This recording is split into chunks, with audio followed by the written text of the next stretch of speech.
Hey there, everybody. Welcome back to the Only Podcast. I know we've been away for a week. My name is Chris Vanini. I'm your host. I'm joined here by Austin Smith, co-managing editor of TheOnlyColors.com. And one of the reasons we were off a week last week is I ended up making my move.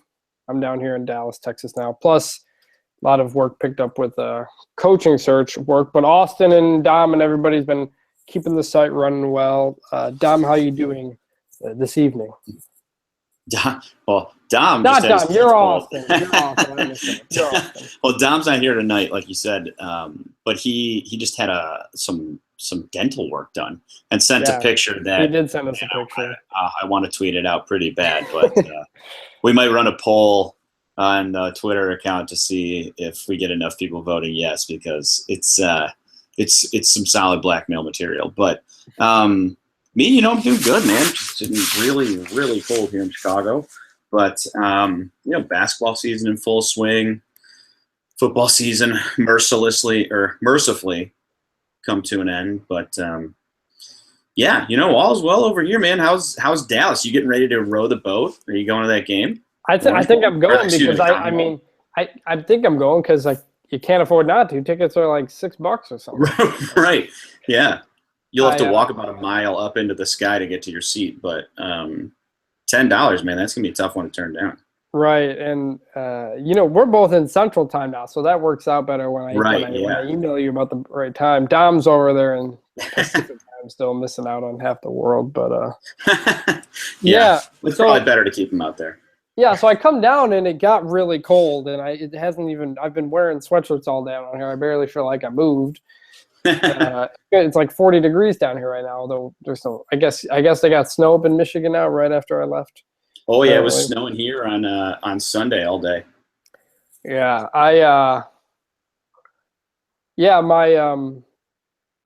my first impressions of Dallas is that there are so many highways, it's crazy, right? And not only are there so many, they're in the process of building a whole ton more. Like my wife's GPS was having problems when she was driving on the highway because there were so many kind of on top of each other that the GPS started losing track of what road she was on. Oh boy, you can't rely on the computers. So I'm still about to go live in Dallas. You got to be ready. Yeah, I've been here less than a week. I'm getting adjusted to everything. Speaking of the Cotton Bowl, I did go by the stadium, and I don't know if you've ever been there, but it is like you have been there? I have, yeah. It's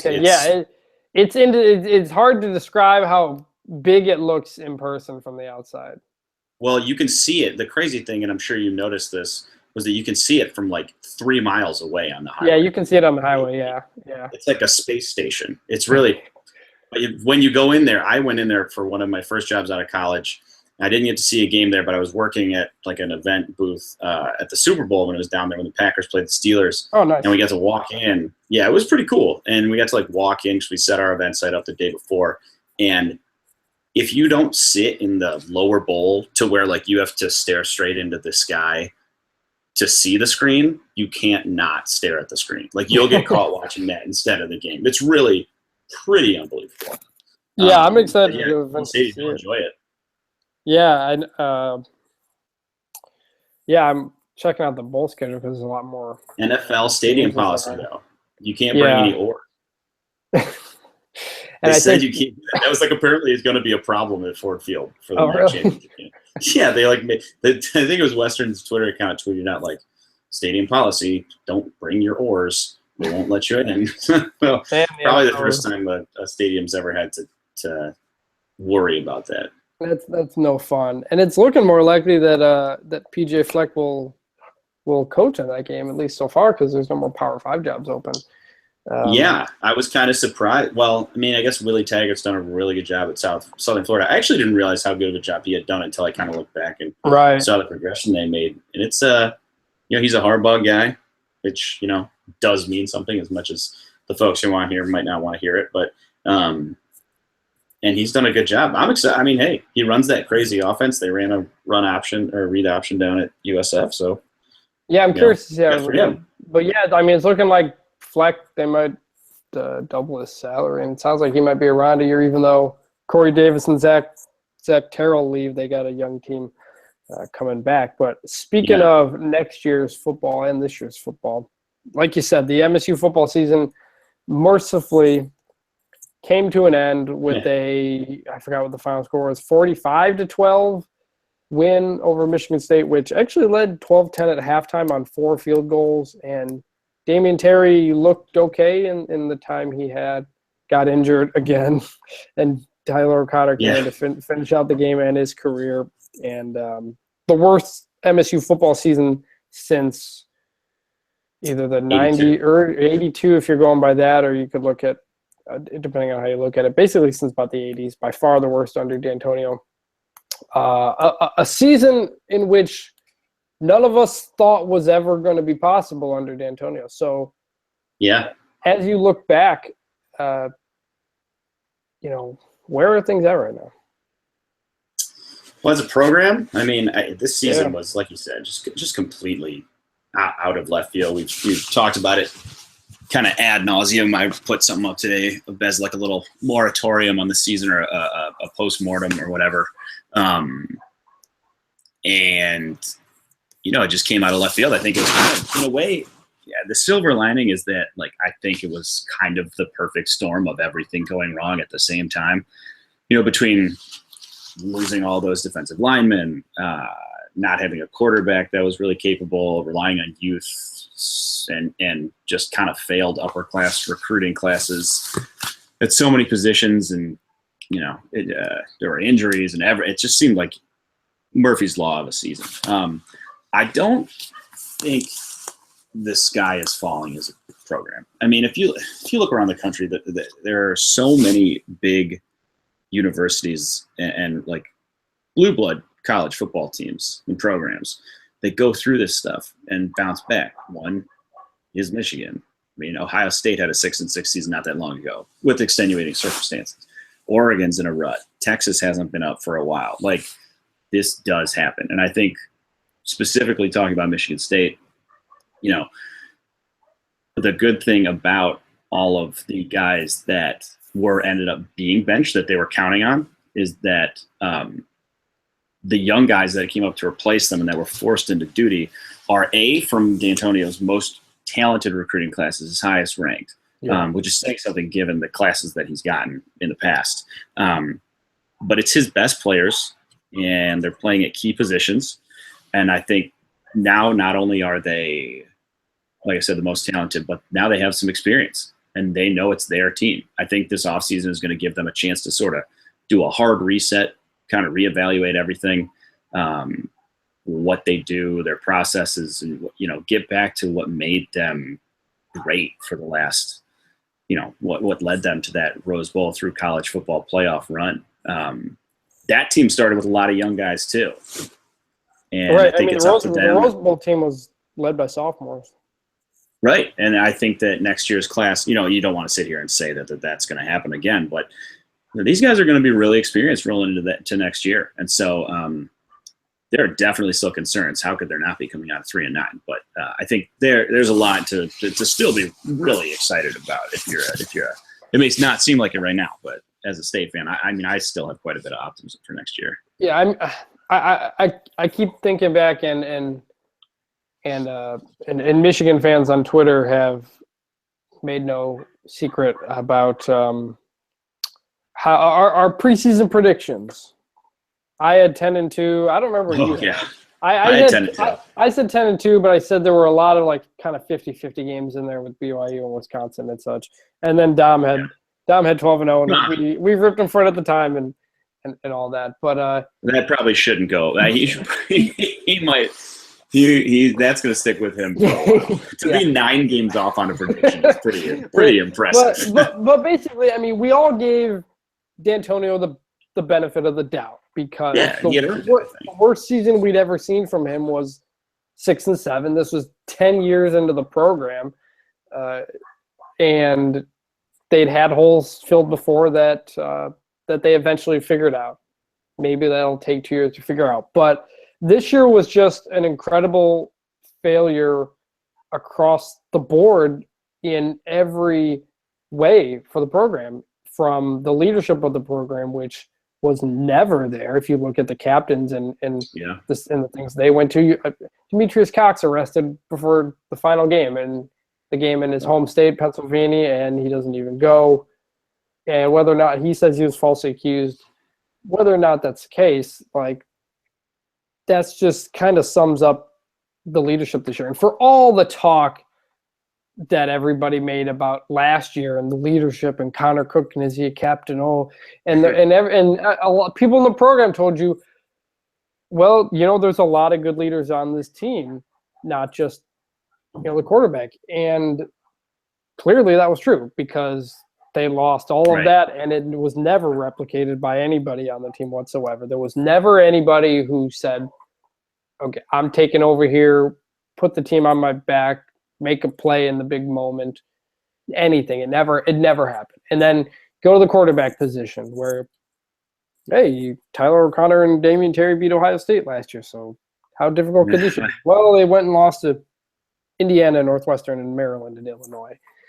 And I said at the time, and I've said it in recent weeks, when you look back at the season, those are the games that destroyed this season because it put them behind the 8 ball from the beginning to give up 54 points to Northwestern, a 6-6 team, the most points ever scored by an opponent in Spartan Stadium. And then you lose to Indiana after having a 14-0 lead. You lose to Maryland after having a lead going into the fourth quarter. You lose to Illinois after taking the lead in the fourth quarter, and you can't get a stop down the end. Those 4 games, you flip that, that's a 7-5 season. That's what a lot of people expected to happen this year. And you see how they played against Michigan, and you see how they played against Ohio State, and you see how they played in the first half against Penn State. And it was there. The team we thought we were going to see was there, but it never stayed consistent because nothing in the program was working. The quarterback position wasn't working. Team was decimated with injuries across the board. The defensive line depth was completely shot. They could not get any pass rush. 3rd fewest sacks in the country. The pass defense, which I said was going to be a huge problem coming into the season, was a huge problem. And the coaching was a failure this year. D'Antonio with some incredibly strange decisions, from switching quarterbacks to not sticking with a quarterback to the fake field goal at Maryland to Tyler O'Connor audibling to a pass late in the first half against Michigan. And I know that's the quarterback, but that's a senior captain. That reflects upon the coaches.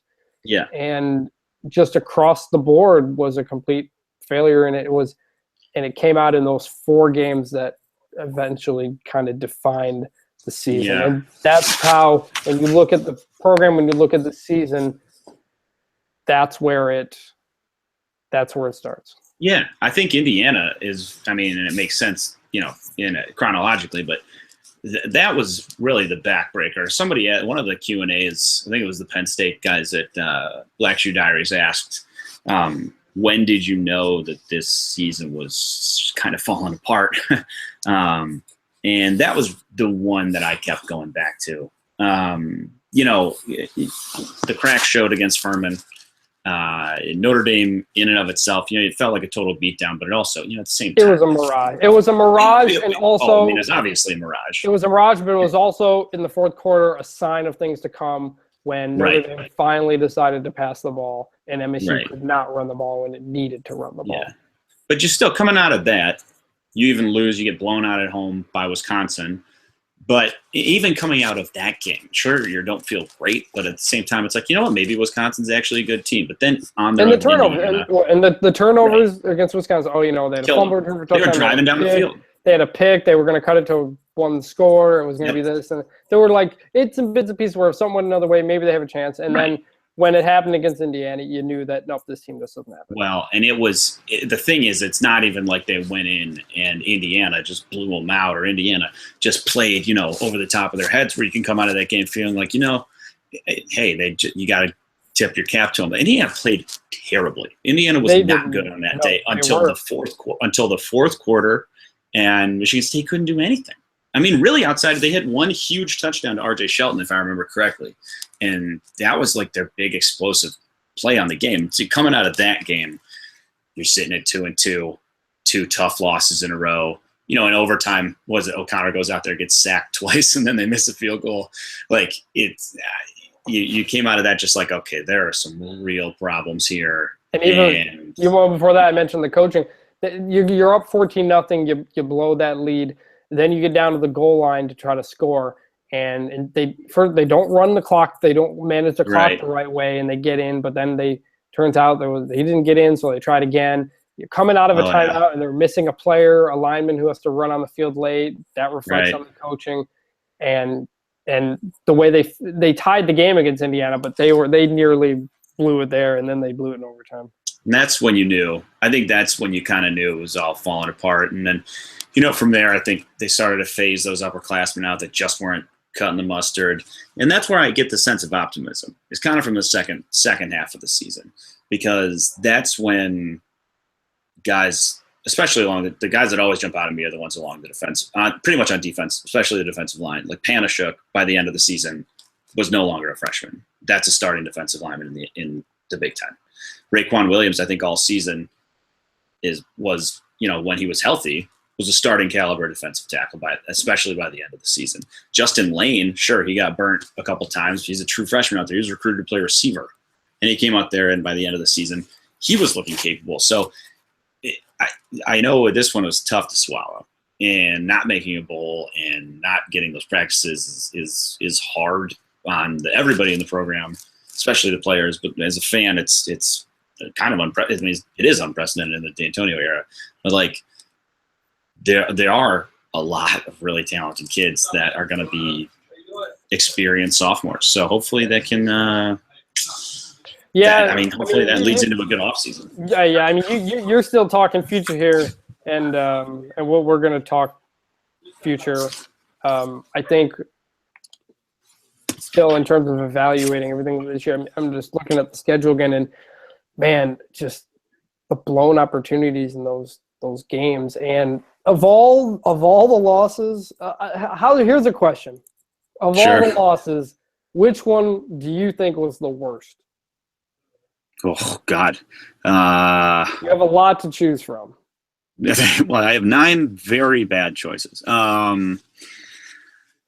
Well, there's like different definitions of worst. Like I would say in some ways, like we just said about Indiana, that's you maybe can make a case for that because that's most inexcusable. Just most inexcusable. Probably, I would say. I'd probably say Illinois. It's Illinois. It's Illinois. That's. Yeah. I mean, it's definitely in Illinois. Like that's a team that's in complete disarray. Illinois did not want to be there. They did not cross their own 30-yard line until there were 2 minutes left in the first half, and they led at halftime 7-6. And MSU kept getting inside the 30 and kept doing nothing with it. And Illinois was begging for them to just end this game early, and MSU didn't. And then in the second half, they suddenly couldn't stop the pattern. And they couldn't stop the run. And Tyler O'Connor gets hurt on the QB sneak, and Damian Terry leads them. Even as bad as they played, they take the lead late in that game on a crazy play from Terry to Sheldon. And what happens after that? They let Jeff George Jr.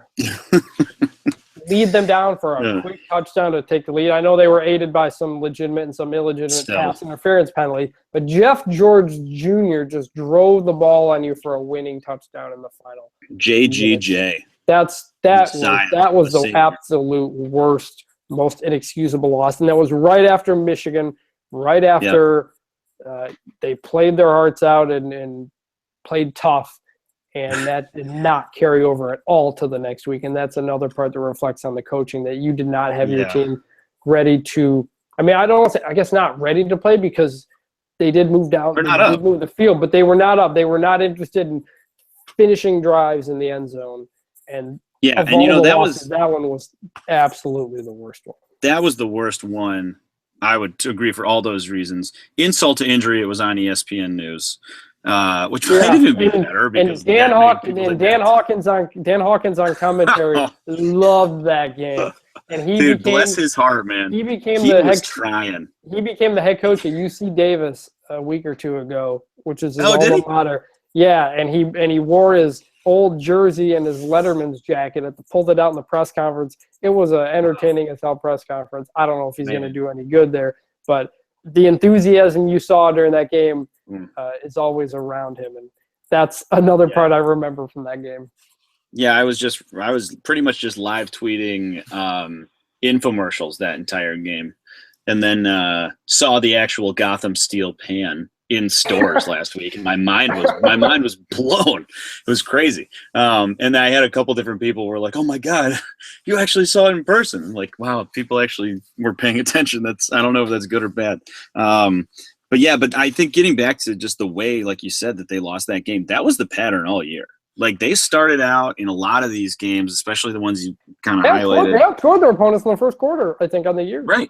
Maybe. Oh, yeah, and then there was some stat where they were one of the worst. They were you could see it. You laid it out every quarter, the scoring margin. They were like a little bit better in the second quarter, and then not like outscored the third quarter, outscoring the fourth by like a ton. I think it was more than 100 points or something like that. I think it was like 140. Compare that to Penn State, which is the best fourth quarter team in the country, and they're right. And look what happened. And look what happened on Saturday. MSU led 12-10. They didn't score. They got outscored 35-0 in the second half. Yeah, and I think that reflects on everybody. Yes. I mean, that reflects on the coaches. I think that almost in a way is more damning to the coaches than anything else, because they just weren't able to make adjustments all year. I mean, like that happened in I don't know. It had to cost them 3 or 4 games, just getting blown out in the second half. And that's on the coaches. Like, it's also on the depth. It speaks to the lack of depth and effective playmaking on the entire team. Like, when you get worn out in the second half. Penn State was 35-0 in the second half. Ohio State was MSU. Illinois outscored them 14-10, ended up winning by 4. MSU played well in the fourth quarter against Michigan. Maryland was 14-0. Maryland in the fourth quarter. Northwestern was 35-23 in the second half. BYU was 28-7 in the second half. Indiana was 24-14 in the second half in overtime. Wisconsin was 17-0 in the second half. And when Pat Narduzzi was there, first quarter was always their worst quarter, because Narduzzi in first drive was always his most difficult drive, because he'd see what you got and then he'd immediately make adjustments. And by the time the second half came around, usually you weren't getting anything. And it was a complete opposite this year. And which brings me to my next point is, do they need to change how they play? I mean, the style of defense, which no longer has the NFL cornerbacks, which no longer has the pass rush needed. The offense, which is very pro style and did not do much of anything this year. Do you feel they need to modernize? Do you feel they need to change how they play? I'm not saying the coaches yet. We'll get to the coaches specifically in a second. But in terms of how they play football, do you think they need to change? I think offensively they've actually, I mean, really the last 2 years has been a different looking offense than we had ever seen in terms of actual, like, just a lot more gadget plays. A lot of that, honestly, it's a lot of like that Matt Canada style in a way from Pitt. They run a lot of that east-west. It was mostly with RJ Shelton. And, he's gone, but I think they can do that if they want. But the frustrating thing for me this year. You got something going on there? I'm hearing some background noise. No, can you hear me now? Yeah. Oh, yeah, you're good now.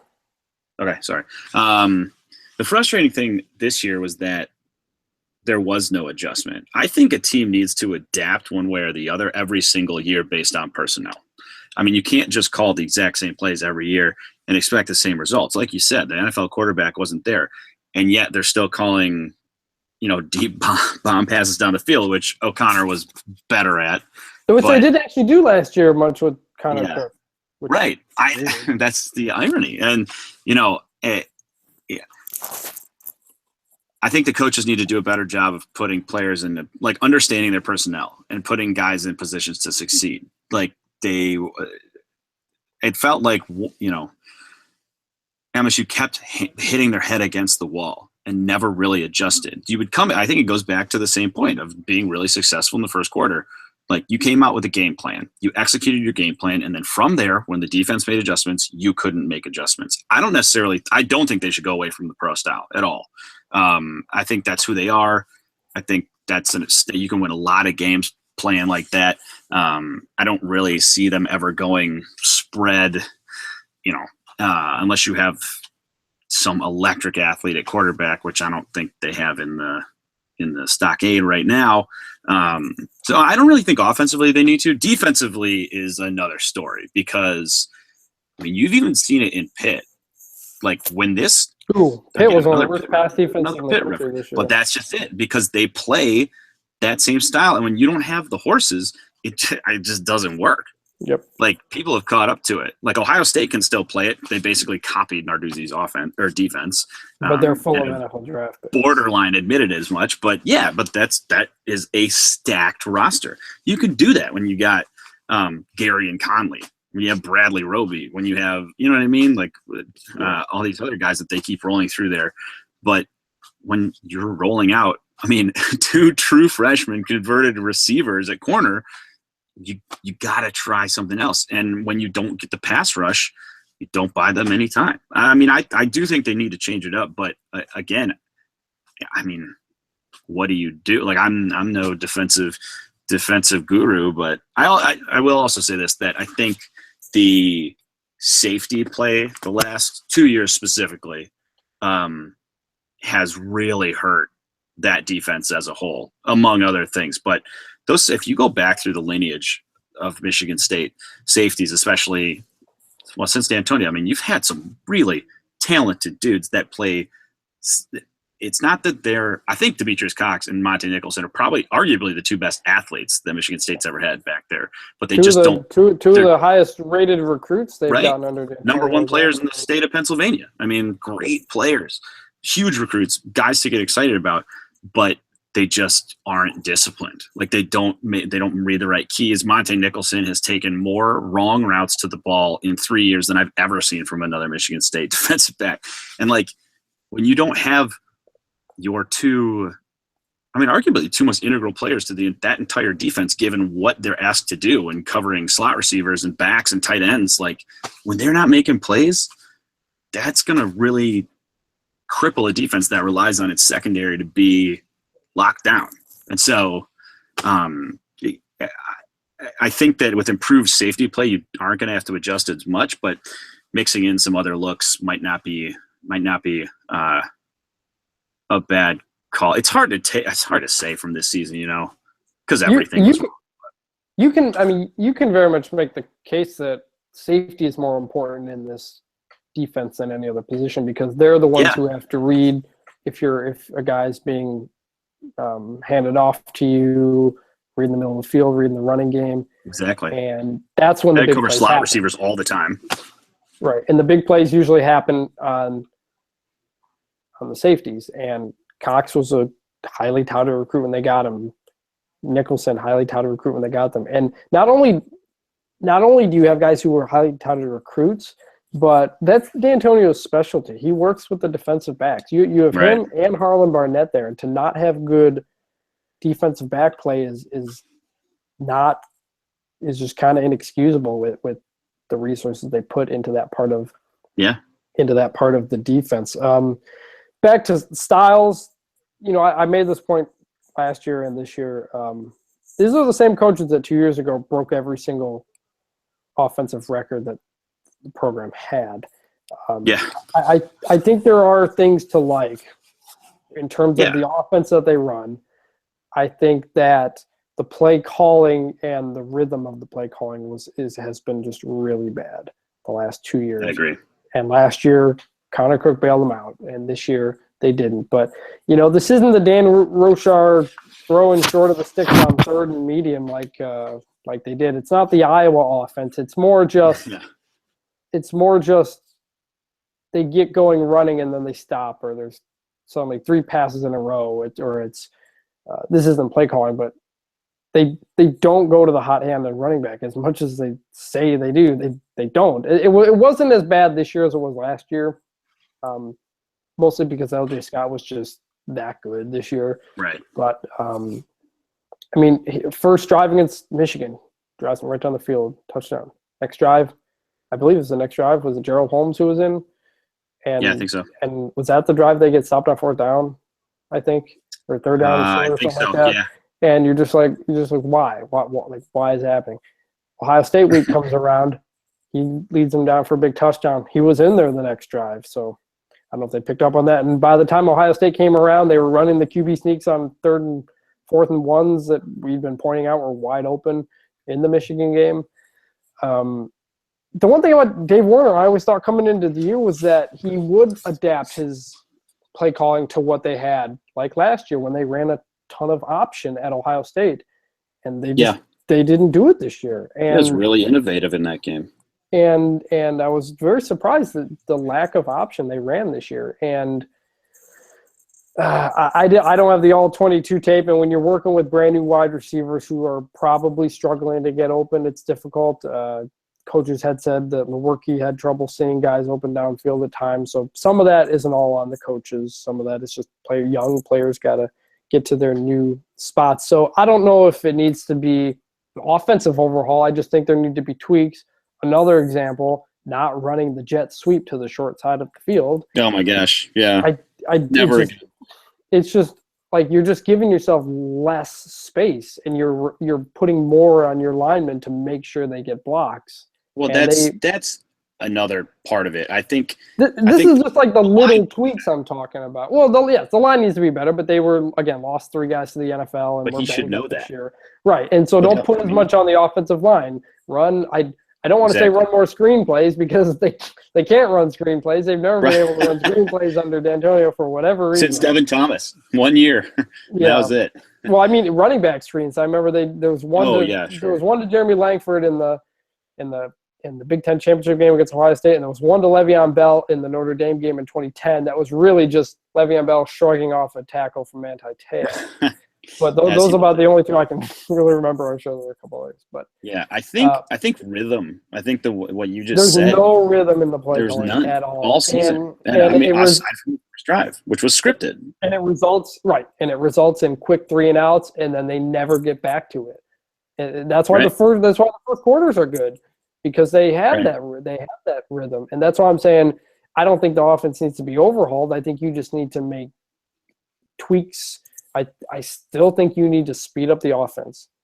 I couldn't agree more. I've been saying it for 2 years. I said it in 2012 when it wasn't going well. Just when you show your hand and you quickly show your formation, you allow the defense to substitute, and you basically say, we're going to overpower you, and you can't overpower them, it doesn't work.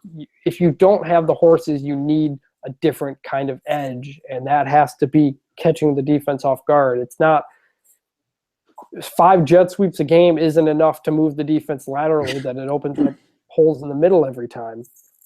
It's got to be more. And I seriously, every time that they would run 2-minute, not every time, but a lot of times when they'd run 2-minute drill and just be forced to make quick plays and just go instead of thinking through every play, instead of giving the defense time to adjust to pre-snap formations and make their checks and everything, it just goes quicker. And I understand this year you don't think your defense is good. You're trying to move the clock, run down the clock, and games like Michigan, that makes sense, and it worked for a little bit. But in general, you need the goal of your offense cannot be to shorten the game. That's not a winning formula. It has to be to score points. And I think was it the BYU game or Northwestern game or something where Lewerke came in, or Lewerke started, I think.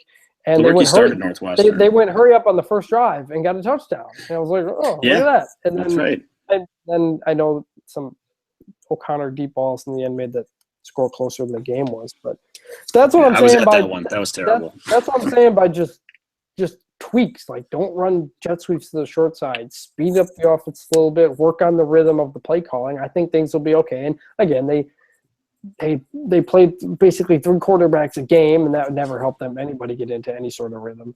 And defensively, I'm not a big defensive coach. I can't tell you what I think MSU should do. I just think they have to realize it's not working. And I think they tried the best that they did. The reason the cornerbacks gave up every single 10-yard comeback route is because they were trying to prevent the big play and, Right. the wide receivers route tree possibly and that kind of stuff. But, I mean, those were open every single time if they wanted them. And basically they were trying to cover up holes. And it's just not – you can't trust Monte Nicholson and Demetrius Cox to cover guys in space. They just can't do it.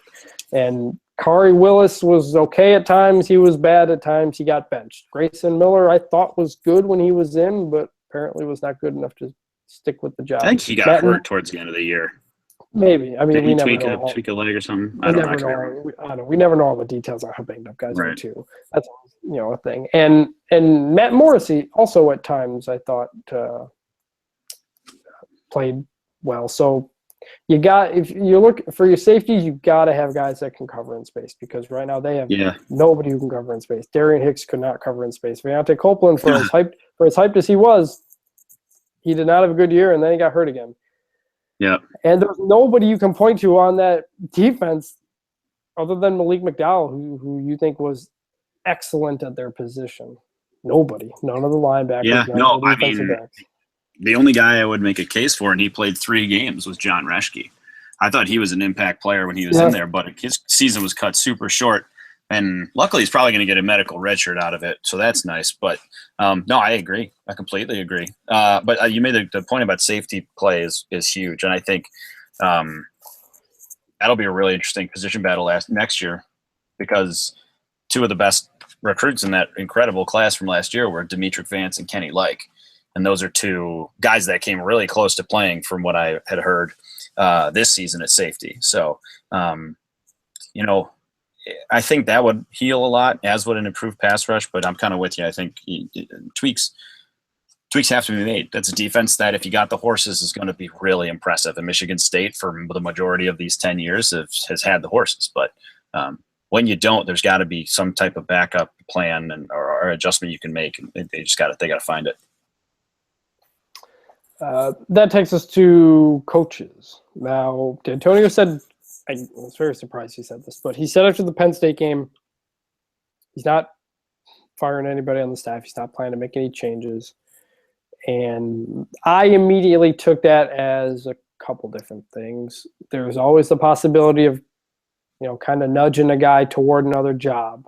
D'Antonio's never fired any coaches in 10 years. The only guys who didn't return were Ted Gill, defensive line coach's contract wasn't renewed after 2012, I think. Yep. And he was up there in age and wasn't doing a ton in recruiting from what I heard. But that wasn't even, that's about the only one. Dan Rushar went to the Saints. Well, Roshar left, yeah. But that was, I think, in February, and that was kind of a weird one. That was kind of a bit of, I think, of a nudge. You had Treadwell get a head coaching job, Enos get a head coaching job, Narduzzi get a head coaching job. Who else was around there? The defensive staff has Tressel and Barnett have been there for 10 years. Mark Staten, the offensive line coach, has been there for 10 years. And that's the other one. Mark Staten is one of 4 finalists for the Northern Michigan head coaching job. Now, if there were coaches you wanted to nudge out to other jobs, I don't think Staten is one of them. I don't think this is. I don't think this is a situation. I think it's from people who know him. He wants to kind of move up in the profession. Now, it's probably a pay cut going down to Division II. You don't see many FBS coaches go down to Division II, but I think he probably doesn't see himself becoming a coordinator at the FBS level. So he's a head coaching job opportunity, and try to make of it what you will. But if that happens, that's a pretty big loss on the staff, and not one I think that MSU fans would want, as opposed to some of the other coaches that they've been calling for. Elsewhere, I don't think D'Antonio makes any other changes. Him and Harlan Barnett have been together forever, but again, defense has been an issue. Defensive back play has been an issue. Mike Tressel's still done a good job with the linebackers. Ron Burton's done a very good job with the defensive line. Again, they lost so many guys this year. Yeah. Terrence Samuel's a guy who got a lot of scorned from MSU fans after 2012 because of all the drops in the poor wide receiver play. And you fast forward a few years, and Keith Mumphrey, Benny Fowler, and Tony Lippett are all playing in the NFL. So that worked out. This was another situation this year where you had R.J. Shelton come back, but that was it. But Monte Medeiros was an unproven senior, did not provide a ton. Felton Davis, a guy you never even saw, barely this year. He didn't play a ton. Yeah, he had a catch in the Iowa game last year. He had a catch in the Alabama game last year, and he just did not play much of anything. Corley got better as the year went on, but they're going to have to kind of restock that position a bit because you're going to lose two guys. And then tight end, Jamal Lyles, you're losing Jamal Lyles and Josiah Price, which is a pretty big loss. So when you talk about what's coming back for next year, so I mean, and then speaking of coaches, I know people are upset at Dave Warner. I don't really know I don't know what happened on there. And then Jim Bowman, who Ohio State fans told MSU fans back when they hired him that it was not a good move, and turned out to be okay. And tight end play has been okay. He kind of works through the offense. Again, like I said, I think the offense is okay. I think it's more the play calling, which is on Warner. And then Brad Salem, the quarterbacks, got to kind of question the quarterback. It's a tough spot, but you got to kind of question the quarterback development this year, because you thought coming into this year that there was depth at this position. You thought you had two and maybe even three guys competing for the job, and you did, except for the problem was none of them were any good. So it wasn't any good depth there. And Warner's the running backs coach, but I don't think he's the guy who determines what running back goes in because he's up in the booth. The other guy who has gotten some criticism has been Mark Snyder, linebackers coach, special teams coordinator. Special teams have really dropped off in the last 2 years since he came aboard. He took that duty on from Mike Tressel. It has not been good special teams play from that. Now, the thing about special teams is that the way staffs work, it's not one guy who runs everything because Snyder also has linebackers. So you get one coach takes kickoff, one coach takes kick return, one takes punt return, that kind of stuff. And then Snyder kind of coordinates the whole thing. So if special teams failure to do kind of go across the whole staff. So I'll say that. I don't know. I can't sit and tell you they're going to make any changes.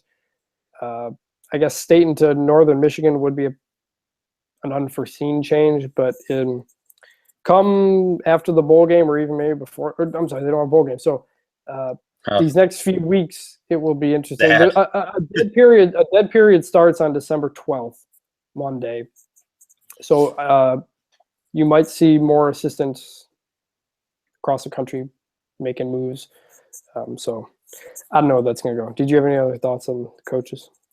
Well, I think that like the big names out of that group, I think were probably that fans want to talk about. And I will be open and honest that I criticized Warner my fair share this year, which I think he was due. I mean, I think any coach on a 3-9 team, even the head coach in a lot of cases, absolutely. D'Antonio very much you deserve criticism. I mean, it's your job to put a winning football team on the field and your job to put kids in the best positions to win football games. And I don't think anybody really did that. If you just go down the line, I'll start for the smaller ones and work the way up. Samuel, I think, deserves – I don't think anybody – first of all, just over blanket statement, I don't think anybody deserves to be pushed out with the possible exception of Snyder, only because the special teams, ever since he came aboard, that has gotten noticeably worse. Now, whether it's him making all the calls, like you said, I know that's split up, but like that's your coordinator. That's your guy who's like the head coach answers for everything else. Like that's your special teams coordinator. He should answer for the problems that are going on. To me, that's a problem. I don't think that.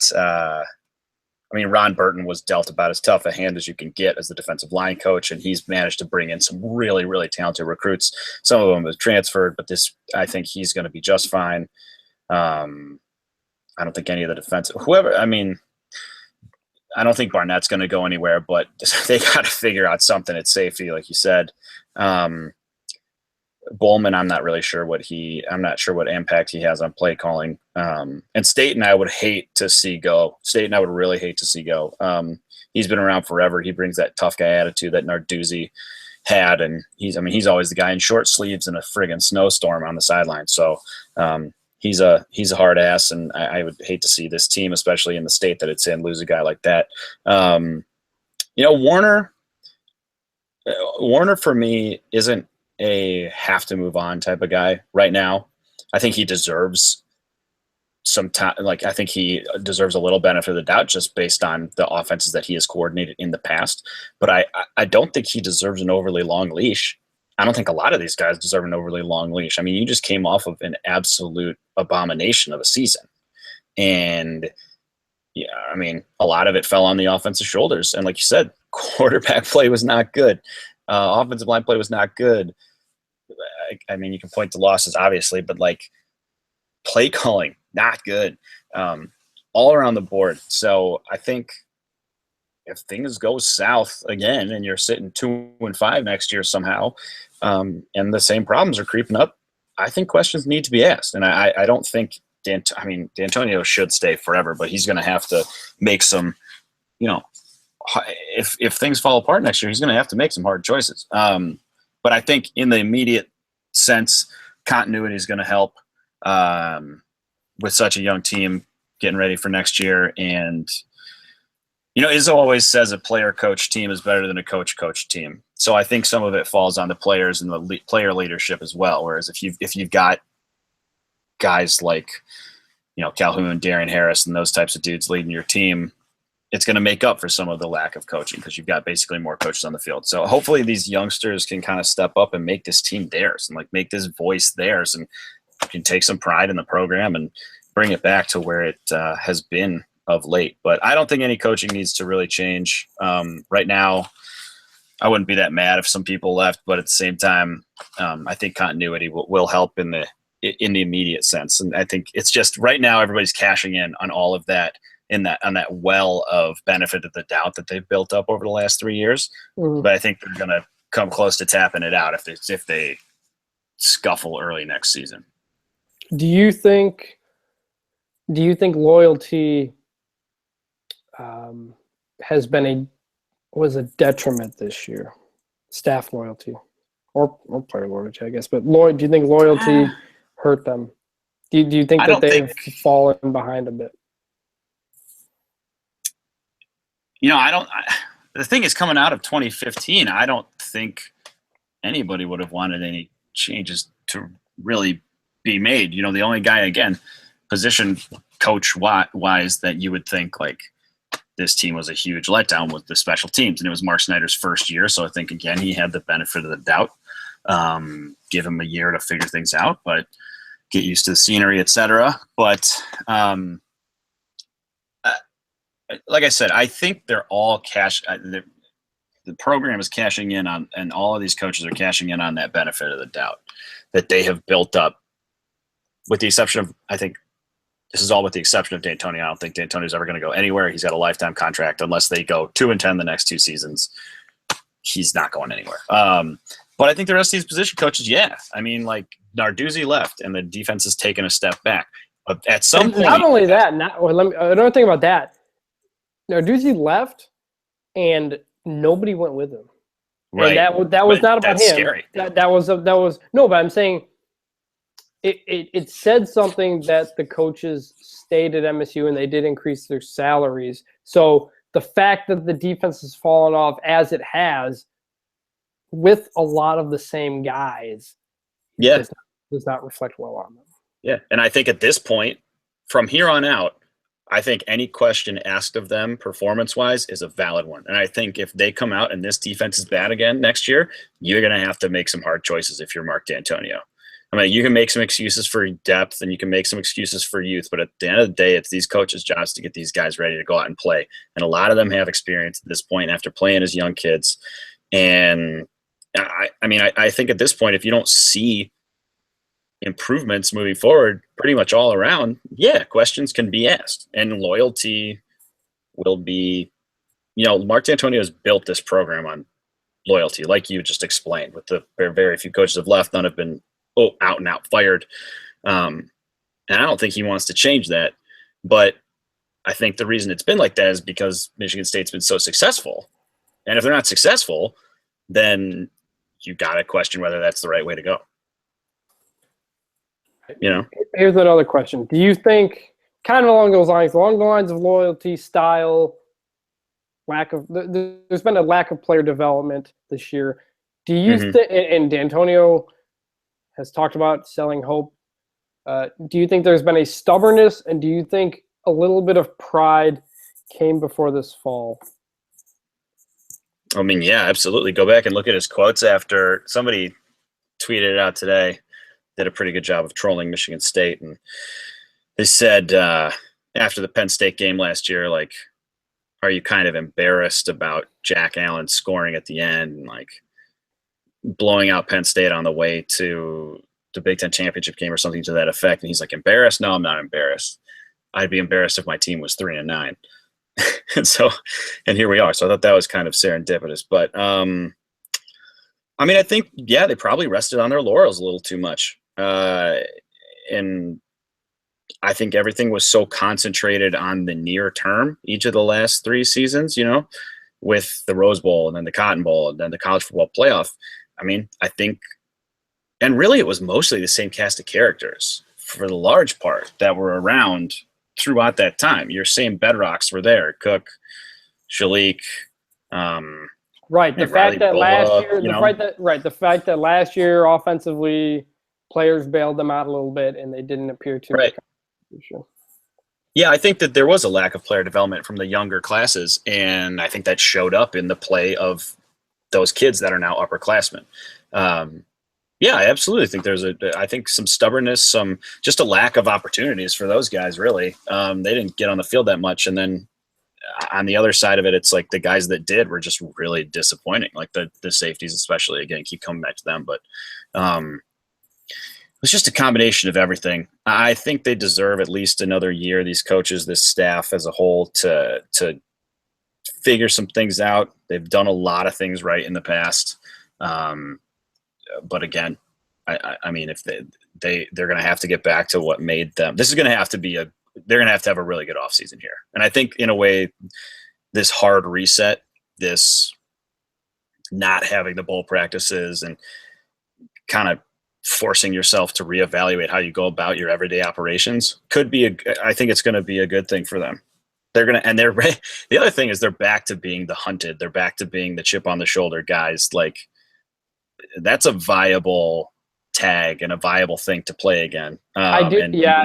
Antonio loves it. Izzo loves it. I mean, based on some of the comments you saw from the players, it appears that they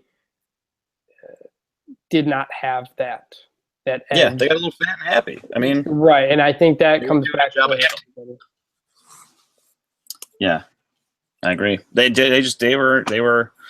And it may rested on their laurels. And the young guys and old guys never appeared to be on the same page, whether that's bad leadership from the old guys or young guys not willing to listen to the leadership. I'm not sure, but if you're the leader, your job is to get everybody on the same page. And it did not happen across the board. So next year, you mentioned some of the players next year. Now, I think it's going to be similar and different in a way. Coming into this year, it was not a young team in terms of freshmen, sophomores. But it was, I think, among the 10 least experienced teams coming into the country. You had a lot of juniors and seniors filling spots where we had never seen them play before full-time, like offensive line guys like Evan Jones, like Tyler O'Connor. And it didn't pan out. So next year, you go into a similar position. They have to fill some holes on the defensive line. They have to fill some holes on the offensive line. They have to find a quarterback. And they have questions in the secondary. The difference is this time, you've got young guys with experience going in as opposed to old guys without experience going in. You've got a Cole Chewins, Tyler Higbee on the offensive line. Tristan Jackson. You've got Tristan Jackson, Corley at wide receiver. You've got Justin Lane at cornerback, you've got Ryan Lewerke probably over Terry going into next year.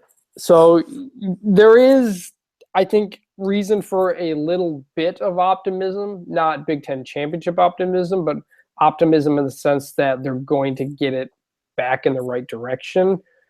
How do you look at the roster right now for next year? Well, I think they're in a much better position roster-wise going into next year as opposed to the one coming into this year. Like you said, it was upperclassmen, but these are guys with no playing experience or limited, I should say. Now you've got the best of both worlds in a way where, yeah, they're young, but a lot of these guys a lot of them played a lot of time this season. So they're young, so they're still developing. Obviously, they're talented. They're as exciting as that is, especially at some of these key positions, the Lewerkes, the Corleys, the Panashuks, Austin Robertsons, guys like that. It's still a concern. They're still young guys. And the one area out of all of these young players where they played the most was the defensive line, it was the biggest bugaboo pretty much all season. Just absolute 11 sacks in 12 games. The only and three of them. Well, here's the thing. I was just about to talk about the line. Sorry to interrupt you, but that was going to be my next question. Defensive line. Do you think they're going to be better next year? Because I had this conversation with Spartan William on Twitter, who said he doesn't think they'll be better. I said they will. Yeah. And yes, they lose McDowell, but McDowell did not play a ton. He was banged up all year long, and that's him. He's the only talented contributor they lose because Evan Jones was a senior, wasn't he? Yeah. Evan Jones is gone. Kevin Williams is gone. Gabe Sherrod's gone. But those guys didn't provide much of anything. No. And the problem is those were the guys that were his running mates for the first half of the year until they finally started pulling red shirts and going with the first. So I think as a unit, it's going to be I think it's going to be a significantly better unit. And I'm not going to say depth-wise. Right.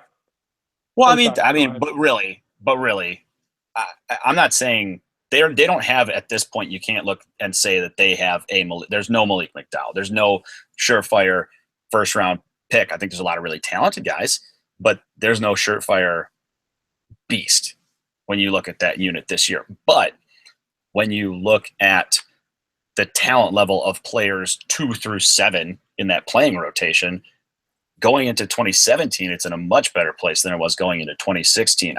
Kevin Williams was he was fine.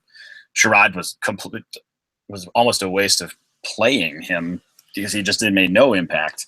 Evan Jones was a workman. I think in 2007 he would have played a lot as like a Brandon Long type, but just like light, which is not what should be hitting the field for Michigan State now. But now you're talking about, I've mentioned his name time and time again, with Panashuk, Josh King, Austin Robertson. You saw Robert Bowers flashed pretty well at the end of the season. Even Dylan Alexander, walk-on kid from nowhere, played well. Naquan Jones redshirted this year, and people were saying he might be the best of the 4 linemen that MSU got last year. So there is a lot of, and that's not even mentioning Demetrius Cooper, another guy who people expected big things from, didn't do a ton. That's a much deeper group. The thing that scares me is there's no true pass rusher in that group that we've seen flash. So you may run into a lot of similar issues against the passing game if you can't get a consistent rush. So you may be really good against the run, and that was one thing we saw as the season went on. Is they got a lot better against the run, I thought. They did get better, but there were problems. They did pretty well against Michigan, but Illinois ran all over them in the second half. So it was really inconsistent. I don't think I'm not saying they'll be a top 10 line, but they were the third worst in the country in sacks, and it has to be better. It literally has to. Get worse. Without McDowell, 3 sacks in the first half against Ohio State, I think is a possible sign of things to come. Well, and McDowell was never it's not like you're losing a dynamite pass rusher. McDowell was perfect in his role as a sophomore. He had talented guys around him that allowed him to blow up one-on-one blocks and make real plays in the backfield. And you even saw it. that talent flashed time and time again this season, but it was flashes. It didn't feel like it was consistent. And it's not like you're losing a guy who went out and got you 15 sacks and you're like, shit, where's that pass rush going to come from? You're losing a very talented guy, a center of attention, but I wish him nothing but the best in the NFL and would love it if he ended up on the Lions. But at the same time, I think this group is going to be deeper in a rotation. I think all in all, the starting line will probably be better, and it just can't get worse. I mean, like you said, we were at rock bottom. We were staring rock bottom in the face. And so it has to improve. It got better, I think, from 2012 to 2013, despite losing William Golston early to the NFL. Yeah, and everybody was really worried about. Well, they lost Worthy the year before that too. Yeah, and now the 2012 and 2013 defenses across the board were very good, so we knew there was talent there. But it isn't unprecedented for MSU to lose a player like this in that position to get better. Another example being 2012 when Le'Veon Bell left, and then all of a sudden Jeremy Langford became an All-Big Ten running back. So sometimes in these situations when MSU loses an obvious star, they end up somehow fixing it with depth. So that's another possibility. Now, so we've talked about kind of the young guys. Now, have you looked at the schedule for next year? Briefly, let me pull it up. That is something will be very interesting. It's a little scary. They have a bye week in week 1, but D'Antonio said that's going to be changed. There hasn't been an announcement yet. We don't know what that's going to mean. But looking elsewhere down the schedule, it is a lot more difficult than it was this year. It includes a home game against those Western Michigan Broncos, who very well may have their head coach back. Although they will no longer have Corey Davis and Zach Terrell, who ripped up MSU last year, 2015, I think. They almost beat them in Kalamazoo. Yeah, sort of. It was. I mean, it was. They kept it close. Yeah, but it was. I mean, MSU was. They never took the lead. Comfortably ahead. Like yeah. Still, it's a talented team. But then you've got Notre Dame at home, Iowa at home. Both. I'm gonna right now throw those in the 50-50 pool that MSU needs to come out on the right side of. Then a trip to Michigan and then a trip to Minnesota. I think both of those will be difficult. Then Indiana at home. You got go at Northwestern, Penn State at home, at Ohio State, and then you finish with Maryland at home and at Rutgers. So it tails off a little bit at the end. Finish well. That's a tough Big Ten slate. Yeah. No, absolutely. I mean, and this team could be no way around it. This team could be vastly improved and not show up. It could be vastly improved and finish 6-6. And I think if you're looking at next year, your goal is bowl game right now. It's not going to go 3-9 to 10-2. No, I think I hope fans aren't going into next year expecting that. I mean, I think a reasonable expectation, it's probably that 7 to 8 win mark right now. I think an 8-win season next year would be real nice, especially considering the schedule you've got here. But 6 to 8, I think, is probably a realistic range. They're always the thing about at Michigan. I don't know as much about at Ohio State because that team this year is really young and they're already in the college football playoff. But they are going to be, and JT Barrett comes back next year because they're going to be a powerhouse. They're going to go powerhouse. They're going to be a powerhouse next year. But at Michigan, I think is always a 50-50 game. And that, what do you think about Michigan? They lose a lot. Ton of guys. Yeah, they're kind of the inverse. 16 starters, right? I'm very curious to see how they're going to be because that's the thing about them. This was the year it kind of thought it was going to happen. Which makes it they were loaded everywhere. Sweeter for us a bit, but still, it's still going to be a good team. You still got Spate, I'm sure. I mean, I know they've had great recruiting classes. Notre Dame, I mean, if you start from the beginning. Sounds like Kaiser's going pro and Malik Zaire is transferring, which is going to be the next topic I get to after this. Well, I'll just run through the schedule real quick. Western's going to be tough. They're going to be fired up. PJ Fleck's a hell of a coach. I'm sure they'll be ready to go. Notre Dame and Iowa are both replacing quarterbacks, and you get them at home, so hopefully you'd be okay through there. I mean, this is all speculation, but if you can get off to a 4-0 start there, that'd be a dream for MSU. Yeah, I think 3-1 is as of sitting here today I'll take. But Yeah, if you see, Michigan's always 50-50. I mean, you should beat a team like Minnesota. See, the difference I think going into next year is can they win those games that they lost this year? Right, but that's what I'm saying. Schedule at Minnesota, at Northwestern. That's what I'm saying. The standard has to change. Those are no longer. You think they have to come out in the sizes. Those are back to 50-50 games. Indiana, Minnesota, Northwestern are 50-50 games. Even Maryland. For prediction's sake, right now, absolutely. Hopefully, we feel different going into those games. But yeah, right now you can't look at this and be like, "Oh, we're bouncing back and going." The only games I would look at and just say MSU is guaranteed to win are Bowling Green and at Rutgers. Everything else is up for grabs. Yeah, and they will lose at Ohio State. I will say that now, almost a year in advance. I'll put that one in pen right now. But that's. I mean, hey, what are you gonna do? But yeah, I think everything else right now. I don't think coming off of 3-9, it'd be crazy to say that you're locked into anything. I think the rest are to with varying shades of gray up for grabs. But yeah, you want to talk about Zaire? Yeah. So report that Malik Zaire was looking to transfer from Notre Dame. I believe it was as a graduate transfer. Mm-hmm. Initially, MSU was listed as possibly one of his 5. Then there was a report that they wouldn't release him to anybody on their schedule. And then they actually said, no, you can go to anybody except for North Carolina for some reason. I never got a reason on that. Weird. But that brings up the question.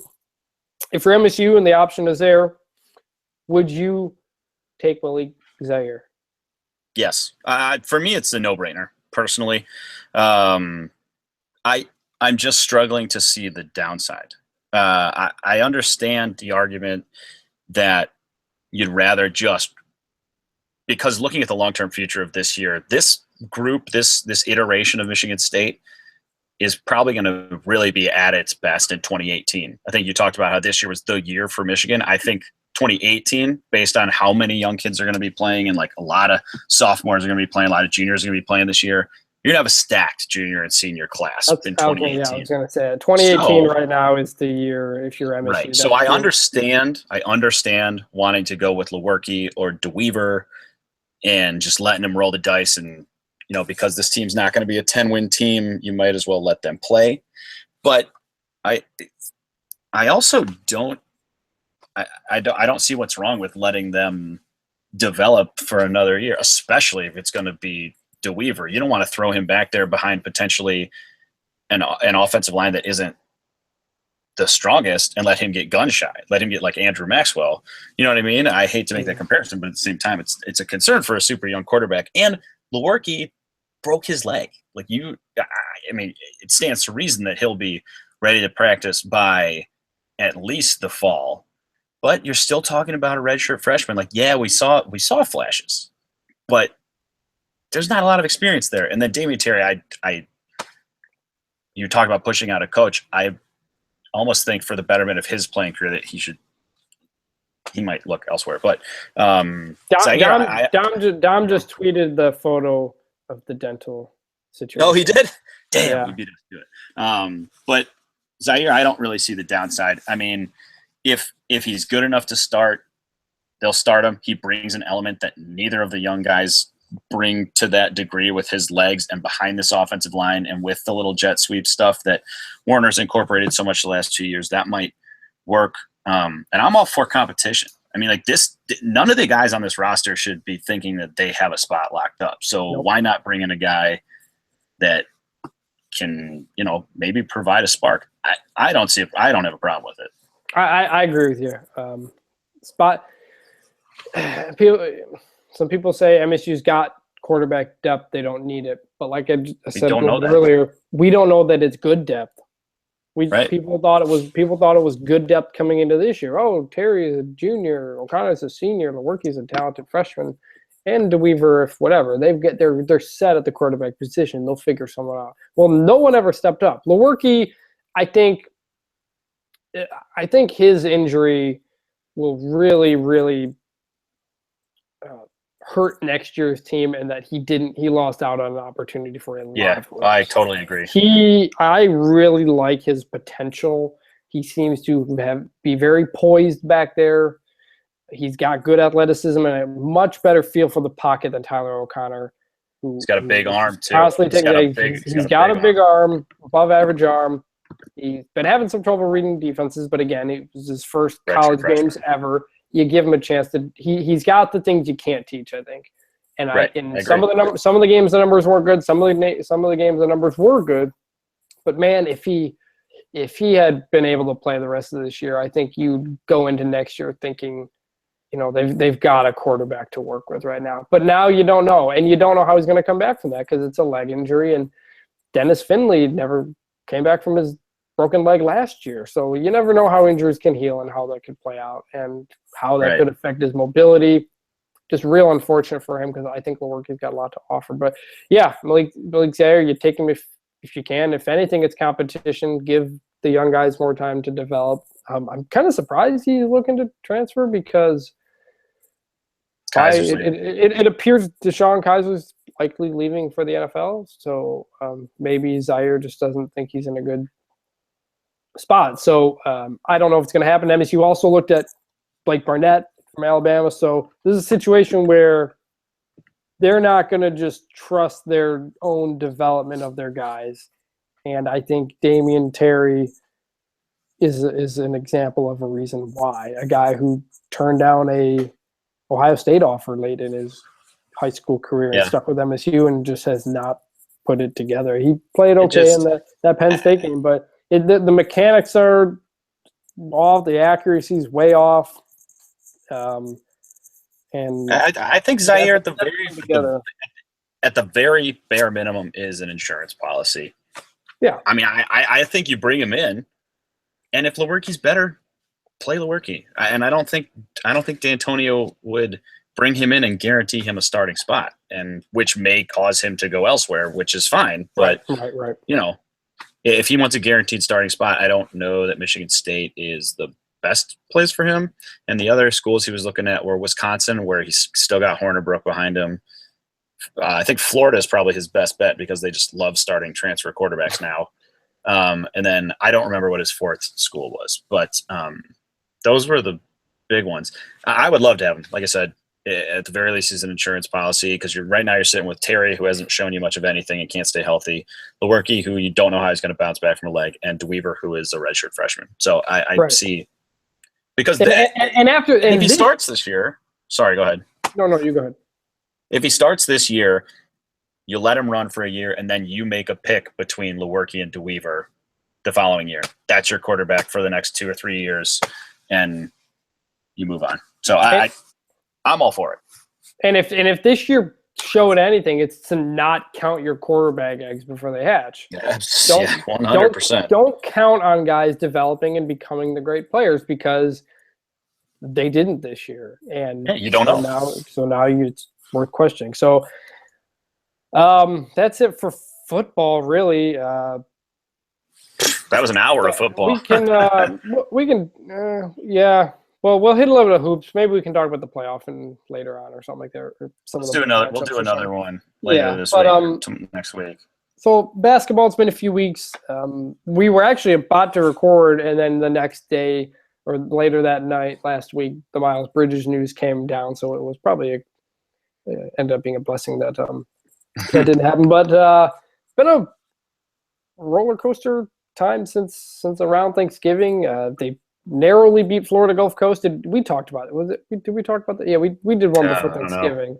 Yeah, we did. I think we did one of these before Thanksgiving. Oh yeah, we did. We talked about the Florida Gulf Coast game. St. John's, MSU kind of pulled away, played well. The opposite happened against Baylor. Then they get a big lead, nearly blow it against Wichita State. Go to Duke, play well for a half plus, and end up losing by 9. And Izzo was pretty positive after that game. And then the Miles Bridges news comes down, and they beat Oral Roberts by 4. And then they whoop on Youngstown State on Tuesday. I admittedly have not watched much of these games. Like I said, I watched the Duke game and most of the Wichita State game, but I've, again, been in the process of moving and coaching search stuff is going crazy, so I'm not fully focused on it. I'm still in football mode. I don't really get into basketball mode until all the games end. all the football games in, so I'll still be in football mode for a little bit. But this is a stretch here where MSU kind of had to grow here. The Oral Roberts, Youngstown State, Northeastern, Oakland game to finish the night, and then even Minnesota Northwestern, Rutgers, Penn State, Minnesota. The next month or so, this is where you want to see them grow. You want to see them rack up wins. What are your thoughts on where the team's at right now? I would say that given all of the injuries, especially now with this Miles Bridges one, in a weird way, I actually feel pretty good about where they are. I mean, they've been playing this entire time with one guy over 6'8", and that's Nick Ward, Big Puddin', who I just found out that's his nickname, and I could not love it anymore. And I think if you just take a step back and look at the makeup of the roster, I mean, you have one big guy. You're relying on 4 freshmen which is just, I know a lot of schools around the country do that pretty frequently, but it just doesn't happen in East Lansing. And look at if you look at the games that they've lost, they're all 4 of the teams this week. I think it was, they had lost to the numbers 4, 5, and 6 teams. And then Arizona had fallen to 20th. It's not like they're losing to bad teams. Yes, they're eking out close wins. That's the other side of it, though. They're playing close against Arizona and kind of Duke and for a stretch against Baylor, but they're also escaping Oral Roberts and Florida Gulf Coast, which goes back to what I said. Which goes back to what I said at the very first game, which is this team's going to win some games you don't think it should, and then lose some games you don't think it should, and that's nearly happened already. High variance. Yeah. Was a term that I heard somebody describe it as, and I thought that was perfect. This last little 20-point win was nice to see because, they only went into the half up 7, had some streaky shooting, but in the second half, they played really well. They ended up kind of burying them. The score I think they even closed the gap to 20 kind of at the end there. But and all of the freshmen, obviously Bridges is out, which makes the development here a little different, but also puts the pressure on the other 3 freshmen in a lot of ways. Ward played well. Nick Ward, he's got everything you want. His future is so bright. He's only brighter than I thought. 7 or 6'8". His body control around the basket is so good, especially for a guy his age. He's got an extra long wingspan, which is why he's done an okay job rebounding. I don't have the KenPom subscription anymore, so I don't know what MSU's rebounding ranks are anymore, but he's just provided so much. And I know Izzo has questioned the defense at times, and that's comes with freshmen. But of all the recruits who came in, he maybe was the least heralded. Yeah, he definitely was. And, he was the lowest ranked. And he is. You can run the offense. You can run the offense through him right now. Yeah, I think he's been the key, really, to this entire team so far. I mean, say what you want about Bridges, and Aaron Harris is. I think he's either the leading scorer or he's flirting with it. And those are the 2 guys you came into the year thinking, like, all right, they're going to have to carry the scoring load. They're going to have to be the features of this team. But I mean, Nick Ward has been arguably he's been. I don't know if you would say he's the best player, but he's been the most crucial player to what they've been able to pull off so far. He's been able to guard big players. Like you said, he's got hands like glue down there too. Like he just snags these crazy, he snags like one-handed passes all the time and stuff. So I like him. I think his development is just enormous for the future of this, not just this year, but this program in general. And the other guy who's been coming along, and I've said it kind of since the beginning of the year, that this team at its best is going to be the 4 freshmen and Aaron Harris. But the key to that whole thing is Cassius Winston, to me. As good as Nick Ward is, and as much as you need him as a big man, and as good as he's been so far, when you have Cassius Winston out there orchestrating the offense, feeling comfortable, he's just going to bring an element that Tum Tum can't. He's longer. He's a better passer already. He's a better shooter already, and he just has that. He's that quarterback that Michigan State. He was shooting confident in the Youngstown game. Yeah.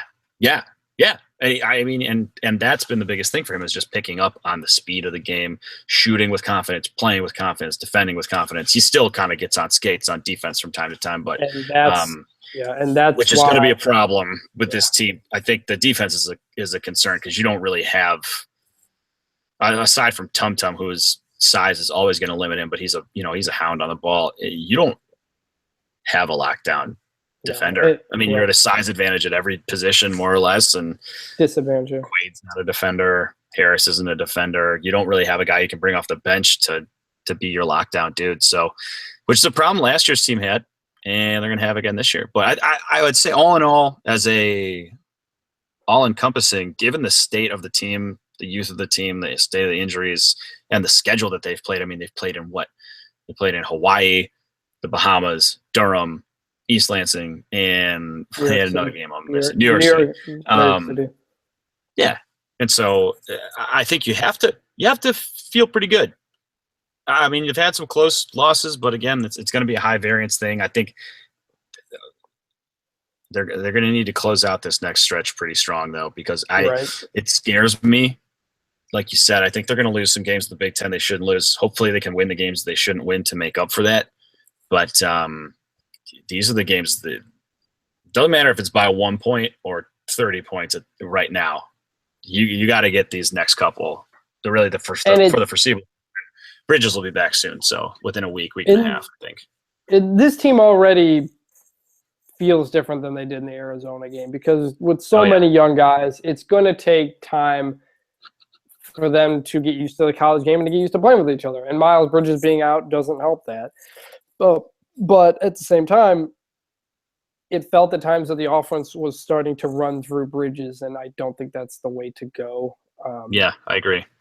I don't think he's got a ton of skills, but I don't think I think it was Matt Norlander maybe for CBS wrote a good piece about how that's maybe not the best option for MSU, even if he is their best player.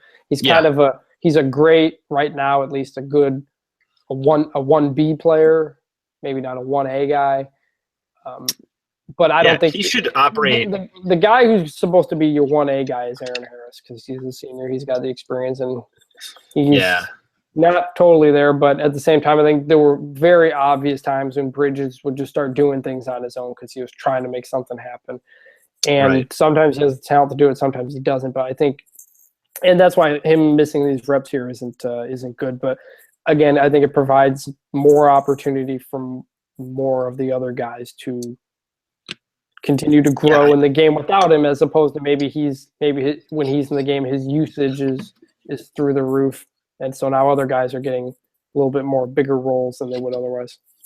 Yeah, I think that again, this team is going to function at its best when they just run the offense, and it doesn't come down to ISO ball with Harris and Bridges, which is the way they played early in the season because they're so young. And that sort of speaks to why I think Cassius Winston is so important, because you need a guy who can confidently run the offense and create looks for Harris and Bridges as opposed to them having to create looks for themselves all the time. When they can play as functions and within an offense, it's just going to make a huge – and that's how Michigan State's always kind of played, with the exception of last year with, Denzel was just such a wizard that you didn't have to play that way all the time. But